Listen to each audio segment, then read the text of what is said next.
আচ্ছা, তোমাদের চুলে কি খুব খুশকি, চুল পড়ছে, আগা ফাটা, রুক্ষ চুল, চুল উঠে যাচ্ছে, কিংবা চুল গজাচ্ছে না, চুল বড় হচ্ছে না, এরকমই ইত্যাদি আরও চুলের প্রবলেমের জন্য এই ভিডিওটা।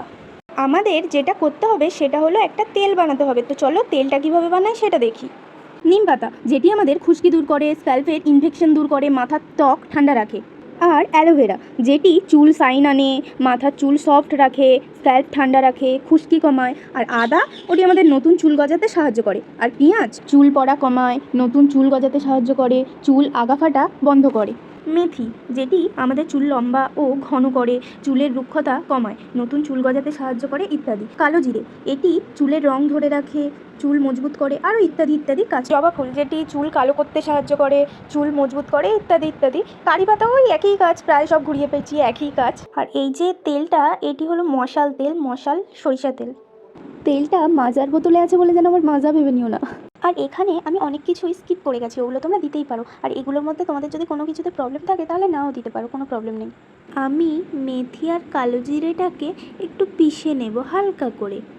তারপর আমি নিম পাতা আর কারি পাতা এগুলো একটু ছিঁড়ে নিয়েছি, তোমরা চাইলে নাও করতে পারো। এরপর কড়াইটা বসিয়ে তারপর পরপর সব কিছু দিয়ে দিলাম। তারপর শেষে দিলাম তেল। আর গ্যাসটাকে লো ফ্লেমে দেবে, যাতে আস্তে আস্তে ফুটতে ফুটতে তেলটা তৈরি হতে পারে। যত ফুটবে তত তোমার তেলটাও সুন্দর হবে। আর এইভাবে ফোটাতে থাকবে প্রায় 6 থেকে 7 মিনিট। তারপর তেলটা হয়ে এলে আস্তে করে তেলটা নামিয়ে নেবে। আর ঠান্ডা করার পর একটা কাঁচের বোতলে রেখে দেবে, যাতে তুমি তেলটা অনেক দিন ধরে ইউজ করতে পারো।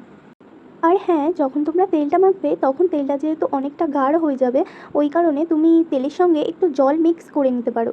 একটু বেশিক্ষণ ধরে মিক্স করবে, করে লাগাবে, যেভাবেই লাগাও কোনো অসুবিধা নেই।